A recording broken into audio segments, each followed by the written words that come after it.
I scored 90 plus aggregate in boards without completing syllabus.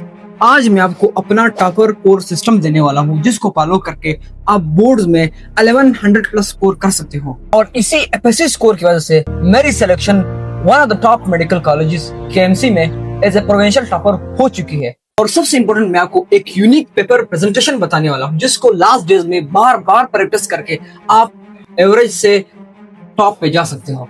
क्योंकि आपने जितना भी अच्छा पेपर लिखा हो, जब तक पेपर प्रेजेंटेशन बेहतरीन नहीं होगा आप टॉप स्कोर नहीं कर सकते हैं। तो इस वीडियो में हम एक तरफ साइंस की प्रेजेंटेशन सीखेंगे और दूसरी तरफ हम आर्ट्स की प्रेजेंटेशन सीखेंगे। क्योंकि बात कंटेंट की नहीं है बल्कि बात प्रेजेंटेशन की है।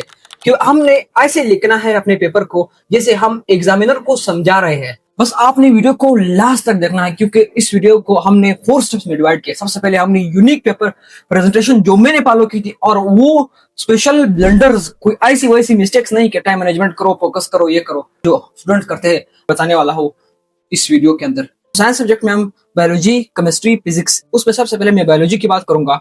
अब यहाँ पर जो प्रेजेंटेशन मैंने फॉलो की थी तो उसमें मैं सबसे पहले शॉर्ट क्वेश्चंस की बात करूंगा। अब शॉर्ट क्वेश्चन में मैं 6 चीजों के ऊपर बात करूंगा। ये 6 पॉइंट्स है जिसको आपने फॉलो करना है।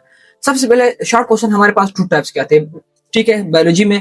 तो सब पहला होता है स्टेटमेंट वाइज, एक होता है रीजन वाइज। अब अगर स्टेटमेंट वाइज क्वेश्चन आता है, मसलन एंजाइम की डेफिनेशन लिखो, तो आपने हेडिंग को एक ऐसे स्टाइल में लिखना है जैसे मैंने यहाँ पर लिखा है एंजाइम्स। अब देखो एंजाइम्स लिख के आपने यहां से स्टार्ट करके एंजाइम्स की साफ सी राइटिंग कर लेनी, लेकिन यहाँ पर बात पूरी नहीं हुई अभी तक। दूसरी बात यहाँ पर जो है आप इस चीज का ख्याल रखना है कि heading is the most important thing. यहाँ पर हेडिंग का जो रोल है वो 50% होता है क्योंकि एग्जामिनर के सामने पेपर्स की बोरियां होती है, 1 लाख पेपर्स तक होती है, वो इस तरह चेक कर रहे होते हैं। तो जितना साफ आपने लिखा होगा हेडिंग, ये सबसे इंपोर्टेंट। अब जो हमारे पास ई शीट वाले हैं जो जिनके पास स्पेसिफिक होता है तो टू द पॉइंट आंसर आपने लिखना है। अब ये बात होगी। दूसरी जो सबसे इंपोर्टेंट बात आपने याद रखनी है कि आपका जो शॉर्ट क्वेश्चन है वो 4th to 5th लाइन होना चाहिए। यानी एक फॉर्मूला याद रखो कि number of marks is equal to number of lines, ठीक है। यानी अगर आपके शॉर्ट क्वेश्चन के 4 मार्क्स है तो लाइंस 4 से ज्यादा होनी चाहिए। बस ये बात याद रखो, 5-6 लाइंस आपने याद रखनी है।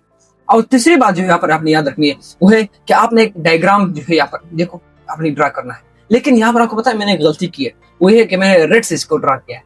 तो रेड से आपने इसको नहीं लिखना है बल्कि डायग्राम लिखने के लिए बायोलॉजी में मैंने आपको एक और ट्रिक बताने वाला हूँ। वो ये है कि डायग्राम को आप पहले पेंसिल से ड्रा करो, इसी एंजाइम को पहले पेंसिल से ड्रा करो, ठीक है। उसके बाद आप इसको क्या करो, ऐसे ऐसे इसको ऐसे फिल करो। अब इसको आपने इरेजर से मिटा लेना है।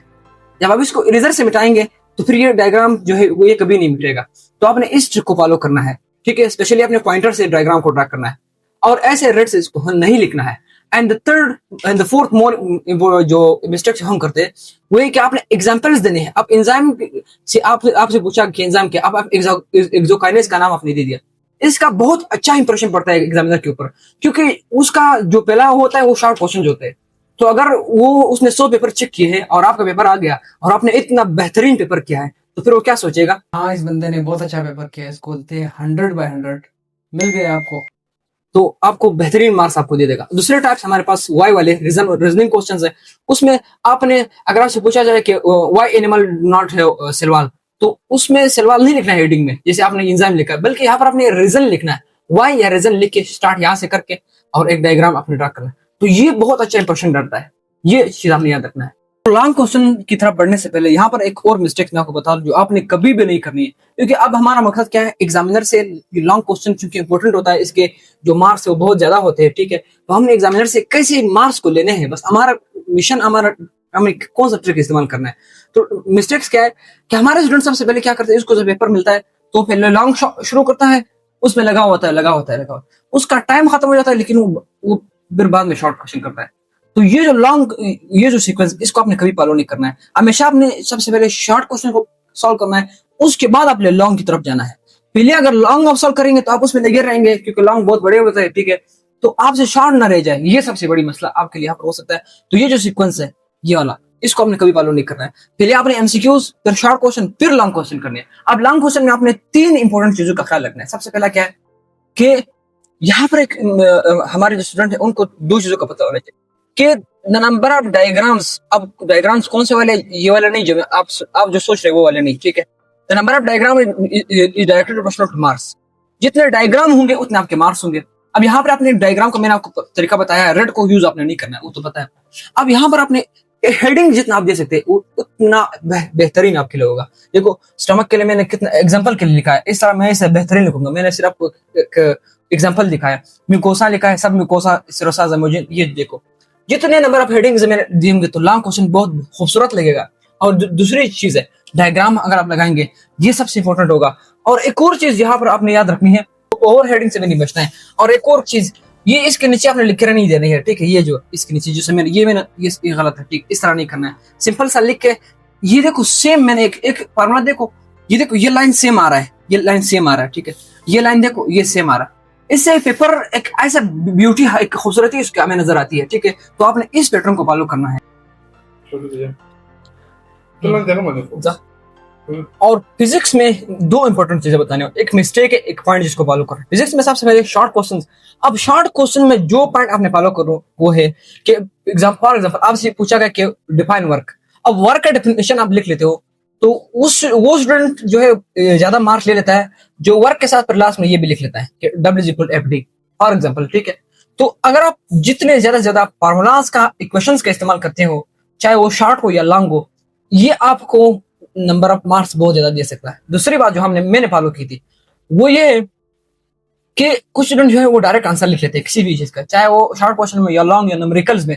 उससे पूछा गया होता है कि वेट मालूम करो, तो डायरेक्ट लिख लेता है 500 आंसर इधर लिख लेता है। वो जो एग्जामिनर जब 100 पेपर, 150-200 पेपर चेक करके उसके पेपर पर आ जाता है तो वो देखता है कि आपने इसको मेरे ख्याल चीटिंग से लिख दिया है, डायरेक्ट आपने 500 लिख लिया है। तो यहाँ से आपके मार्क्स कट जाते हैं, यहाँ से नेगेटिव इंप्रेशन पड़ जाता है। हेडिंग्स किस तरह लिखे हैं और पेपर को बहुत मिक्स कर दिया है, आपको पेपर नहीं मिलने चाहिए, आपको नंबर कम मिलने चाहिए। और इससे पॉजिटिव इंप्रेशन पड़ता है इस चीज से। दूसरी बात, केमिस्ट्री में आपने जो सबसे ज्यादा जो आपका फोकस होना चाहिए वो है रिएक्शंस पर। यानी आपसे जहां पर जितने भी, मतलब आज से पूछा गया कि इलेक्ट्रॉनिक कन्फिगरेशन क्या है, तो आपने इलेक्ट्रॉनिक कन्फिगरेशन का डेफिनेशन लिखकर किसी का एग्जांपल देना है। फॉर एग्जांपल आपने हीलियम का एग्जांपल दे दिया 1s2 2s2 ये लिखकर। तो ये जो 1s2 2s2 है ना, ये शॉर्ट क्वेश्चन पहले एग्जामिनर तो सबसे पहले आपके शॉर्ट क्वेश्चन को देखता है ना, लॉन्ग तो बाद में होते हैं। तो वो जब आपकी इस यूनिक चीज को देख लेते हैं, इस यूनिक प्रेजेंटेशन को जब देख लेते हैं, ये मुझे पता है इस चीज का ना, ये आपको टॉप स्कोर तक ले जा सकता है। ये चीज, ये जो छोटा चीज है लेकिन आपको स्कोर बहुत ज्यादा दे सकता है। अब यहाँ पर स्टूडेंट का ये क्वेश्चन होता है कि सर हम इस पेपर का प्रैक्टिस कहाँ से करें जो आप प्रेजेंटेशन में बता रहे हैं। उसके लिए आप फ्री बोर्ड्स का इस्तेमाल कर सकते हो और पास पेपर्स को उठा लो, इस पेपर की प्रेजेंटेशन बार बार आप कर लो। तो हमारे सेकंड पार्ट में हम आर्ट्स सब्जेक्ट की बात करेंगे। एक तरफ हम बात करते हैं उर्दू की, एक तरफ हम इंग्लिश की बात करेंगे, क्योंकि आर्ट्स को इग्नोर नहीं करना है। हमारे स्टूडेंट्स आपको पता होना चाहिए 50% जो स्कोर, यानी 300 स्कोर जो है वो सिर्फ आर्ट्स सब्जेक्ट का और 300 साइंस सब्जेक्ट के।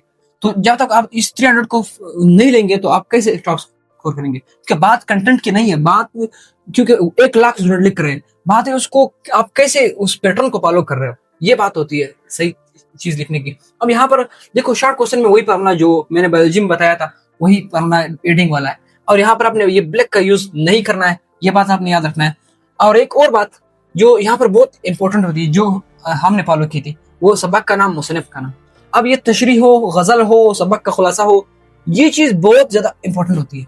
इससे एग्जामिनर को पता लगता है कि इस बंदे को सबक का नाम भी याद है, तो उससे एक बड़ा अच्छा इंप्रेशन पड़ता है। ये चीज आपने कहाँ कहाँ यूज करना है, तशरी में, गजल हो, इसी तरह खुलासा आप लिख रहे हैं, इन चीजों में आपने इसको फॉलो करना है। सबक का नाम, मुसन्निफ का नाम, ठीक है। और इसके अपने नंबर भी होते हैं, ये बात आपको भी पता हो।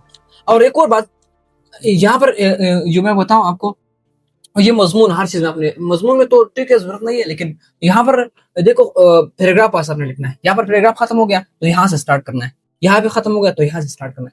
पैराग्राफ वाइज जब आप चीजों को लिखते हैं, यहाँ पर हो या इंग्लिश में हो, तो ये बहुत इंपॉर्टेंट है, ये इससे बहुत अच्छा रोल इसका प्ले होता है। आप जितना बड़ा लिख सकते हैं लिखो, लेकिन पैराग्राफ वाइज लिखो ताकि पढ़ने में आसानी हो एग्जामिनर को, क्योंकि हमने एग्जामिनर से मार्क्स लेने हैं, हमारा बस ये काम है। और एक और बात, आपने दरमियान में चीजों को हाईलाइट करना। मतलब मैं तो 1541 में उसने ये बात की थी, तो 1541 को आप जो है बोर्ड मार्कर से लिखो। दरमियान में जब आप चीजों को हाईलाइट करते हैं तो उससे बहुत अच्छा इंप्रेशन पड़ता है, एक ब्यूटी आ जाती है। यहाँ पर मसलन एक नया चीज है तो उसको बोर्ड से लिखो, यहाँ पर है वहां पर है, तो इससे बहुत अच्छा इंप्रेशन पड़ता है। तो मैं जो एक और जो प्लस पॉइंट मैं आपको बता दूं ना, कि जिस शेर का या गजल का तशरीह पूछा गया हो, तो आप उस शेर को भी इस तरह मार्कर से लिख कर फिर उन्वान का नाम, शहर का नाम लिख यहाँ से फिर आप स्टार्ट करो। ये चीज भी बहुत इंपॉर्टेंट होती है। जब आप शेर लिख लेते हो जिसका आप वो लिख रहे हो तशरीह या जो भी है, तो उससे बहुत अच्छा इंप्रेशन पड़ता है एग्जामिनर पर। तो अपने एक शेर को उसके साथ लिख लेना है, डायरेक्ट ये नहीं लिखना है कि उन्वान का नाम, शहर का नाम। अब एग्जामिनर 200 पेपर चेक करके आ रहा है, वो सोच रहा है अभी इसने कौन सा वाला किसकी तशरीह की है, तो आप उसके लिए आपने उसके लिए आसानी पैदा करनी है, आपने उससे मार्क्स लेने हैं। तो आप उसके लिए आसानी पैदा करेंगे तो आपको मार्क्स दे देगा, फुल मार्क्स आपको दे देगा, जितने भी मार्क्स होते हैं आपको मिल जाएंगे।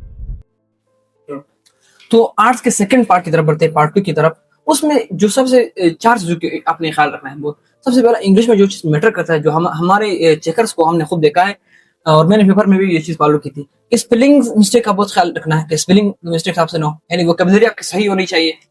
दूसरी बात यह है कि यहाँ पर पेपर में जो मिस्टेक हमारे स्टूडेंट करते हैं, पेपर खूबसूरत लिख लेते हैं लेकिन उसमें कटिंग करना शुरू कर देते हैं। मतलब आपने एक वर्ड लिख लिया, ठीक है, फॉर एग्जांपल कोई मतलब स्टेंजा में लिख रहा हो, अब उसको ऐसे कटिंग कर ले, ऐसे कर आपने ऐसा नहीं करना है, बल्कि आपके पास रिमोर होनी चाहिए। रिमोर से आप उसको सिंपल सा मिटा दो, एक क्लियर वर्ड आप लिख लो, ठीक है। तो ऐसे कटिंग नहीं करना है पेपर में, ये बहुत ज्यादा बड़ा इंप्रेशन डालता है। ये चीज हमने खुद ऑब्जर्व की। तो ये कटिंग कभी नहीं करनी, चाहे गलत भी हो। क्या करना है आपका काम, क्या करें, सिंपल ऐसे लाइन खींच सकते हैं या उसको रिमोर से मिटा दो, बस। ये 2 आपके साथ सोल्यूशन है। तीसरी बात, आपने चीजों को मैंने बताया था पहले, वो इसको रिपीट नहीं करता, पैराग्राफ उसको छोड़ो तो बताया था मैंने। और इसके जो शॉर्ट क्वेश्चन है वो बायोलॉजी वाले, आपने वही पैटर्न फॉलो करना है। और इसमें एक और चीज जो आपके सामने रह गए, वो है बॉडी। अब बॉडी क्या है, किसकी है, स्टेंजा की है। बॉडी किसकी है, लेटर की है, समरी की है। इंग्लिश में इन चीजों की राइटिंग मैटर नहीं करता है, राइटिंग तो आप लिख रहे हो, ठीक है, एग्जामिनर पढ़ लेगा। बात है उसकी बॉडी के, आप लेटर को कैसे लिख रहे हैं। लेटर में 2 होते हैं, पहले स्टार्टिंग होते हैं कि किस लिए लिख रहे हो, वो लिख के फिर मेन जो आप खत लिखते हो कि लेटर में आप क्या बता रहे हो, फिर लास्ट में आप उसका शुक्रिया अदा करते हो।